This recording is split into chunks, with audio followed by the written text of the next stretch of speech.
마지막으로 사실 이게 좀 어려운 자리입니다. 이게 법과 제도가 바뀌는 게 사실 쉽지가 않거든요. 이제 그런 출발점이고요. 저는 또 한편으로는 왜 환경부가 이런 자리를 마련하지 않을까? 저는 제가 장관이거나 제가 공무원이거나 그러면 이런 현장의 목소리를 듣고 뭔가를 바꿔나가는 데서 저는 일의 보람과 의미를 또 좀 찾을 수 있을 것 같기도 하고요. 뭐 거기에서 좀 출발하면 좋겠다라는 게 이제 제 생각이기도 한데, 아무튼 그래도 과장님 여기 오시기가 쉽지 않았을 겁니다. 그럼에도 불구하고 지역 주민의 어떤 어려움들, 그리고 어떻게 좀 법과 제도가 바뀌어야 되는지에 대한 방향들을 좀 얘기를 좀 해주실 것 같습니다. 환경부 입장을 한번 좀 환경부의 어떤 과장님으로서, 주무관장님으로서 어떤 입장들을 좀 들어보도록 하겠습니다. 우리 이승현 환경부 폐자원 관리과장님 토론 들어보도록 하겠습니다. 제가 일단 여기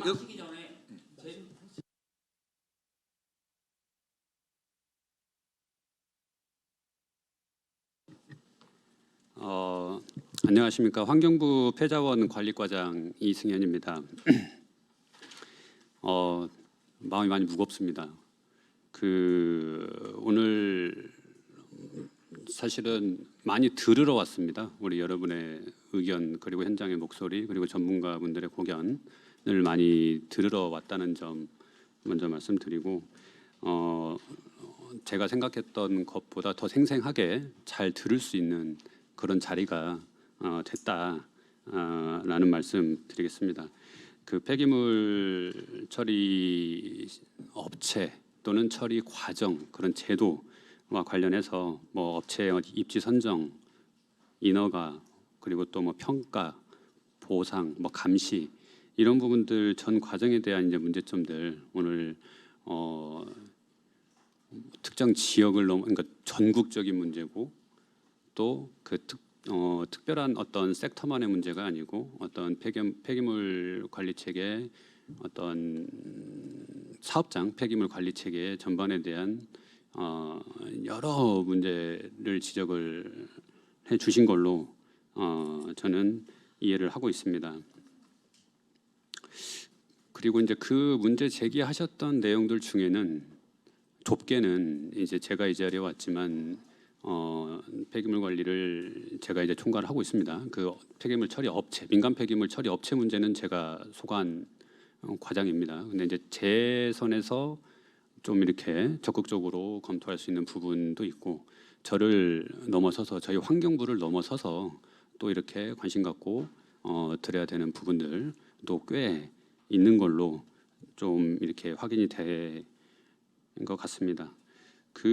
제가 이 자리에서 오늘 주셨던 그 많은 내용들에 대해서 그 하나씩 답변을 드린 부분은 좀 쉽지 않을 것 같고요. 그래서 잘 들었다는 말씀을 드리고, 오늘 문제 제기된 내용을 크게 이제 압축을 하면 결국은 뭐 산업 폐기물과 의료 폐기물 처리를 민간이 처리하다 보니 경제 논리와 이런 부분에 매몰돼서 공공성을 크게 위협하고 있는 수준이다. 그래서 그런 부분들에 대한 부작용을 특히 지적을 많이 해주셨고, 이에 따른 이제 제도 개선 방향도 좀 구체적으로 우리 전문가분들께서 제안을 해주신 걸로 제가 이해를 하고 있고, 그래서 뭐 그 대안으로는 뭐 산업 폐기물과 의료 폐기물 처리에 공공성을 확보하자. 특히 새롭게 들어서는 어떤 그 처리 업체들부터라도 조금 그 책임질 수 있는 국가 또는 지자체에서 관리할 수 있는 방안, 그리고 이게 이제 폐기물이, 특히 산업 폐기물은 아마 산업단지 조성이나 큰 공장들이 들어서는, 큰 사업장이 들어서는 어떤 그런 부분과 저는 비례하는 걸로 저는 알고 있습니다. 근데 그럼에도 불구하고 예외 사례도 아까 많이 확인할 수 있었고, 이제 그런 부분들이 있는데, 특히 그 부분에서 이제 발생지 처리 원칙을 좀 더 확고하게 해야 되겠다라는 말씀으로 제가 이해를 하고 있고, 그 다음에 이제 폐기물 처리 허가 과정에서 우리 주민들이 뭐 속된 말로 좀 패싱되고 있는 거 아니냐라는 문제 제기에 대해서도 좀 사례나 이런 부분들도 우리 여러분의 그 절절한 마음이 일단 최소한 저한테는 전달이 됐다라고 제가 말씀드릴 수 있을 것 같고요. 그리고 그다음에 이제 민간 처리 시설 설치 운영에 대한 그래서 이제 주민들이 좀 공공시설, 그러니까 생활 폐기물에 대한 어떤 주민 감시 제도와 유사하게 민간 처리 시설에 대해서도 좀 그런 감시제를 도입하는 방안 등등 이제 여러 의견들을 주신 부분 제가 가슴 깊게 좀 일단은 새겨 듣고 좀 한 말씀 추가로 드리면 이제 말씀 주신 내용들의 또 상당수는 이미 지금 저희 환경노동위원회 국회 환경노동위원회에 법안으로서 이게 이제 그 발의가 되어 있는 내용들이 있습니다. 뭐 제가 좀 몇 개만 예시를 들어드리면 올해 2월에 뭐 강은미 의원께서 그 폐기물 처리시설 촉진법 일부 개정 법률안을 발의를 해주셨습니다. 그 내용은 이제 민간 폐기물 처리 시설에도 주민감시원을 두자라는 내용으로 발의를 해주셨고, 그 다음에 발생지 처리 원칙에 대해서는 김석기 의원 그리고 성일종 의원님께서 올해 봄에 4월, 5월에 또 발의를 해주셨습니다. 그 발생지 처리 원칙을 공공에서 이 민간 사업장까지 확대하자라는 내용으로 지금 법안이 발의되어 있다라는 말씀 드리고, 그 다음에 그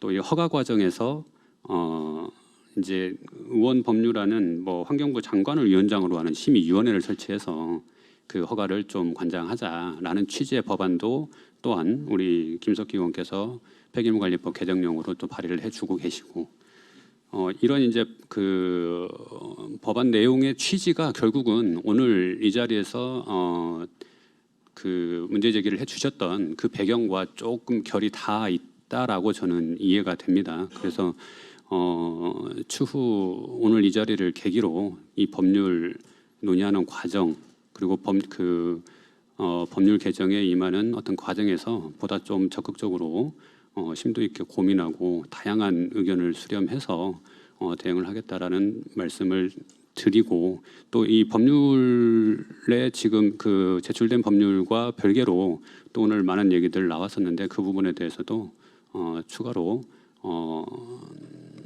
많은 고민을 하겠다라는 말씀을 드리겠습니다. 사실 저희 환경부도 폐기물을 좀 안정적으로 처리하고, 그리고 폐기물을 원칙적으로는 줄이는 게 최선이겠죠. 그래야 이제 이런 문제들이 가장 근본적으로 해결이 될 수 있을 텐데, 그래서 저희 환경부도 그 자원 순환이죠. 자원 순환을 제일 목표로 해서 최대한 배출량을 줄이고, 그리고 그게 제대로 그 재활용이 되고, 그리고 이거를 처리를 할 때도 최대한 투명하고 안정적으로 처리되게 하려고 노력을 한다고 하고 있습니다. 열심히. 다만 그 과정에서 오늘 말씀 주신 이런 여러 또 사각지대 또는 어떤 문제점 부분들이 노출이 되었으니까 돌아가서 잘 살펴보도록 그렇게 하겠습니다. 네, 감사합니다. 예.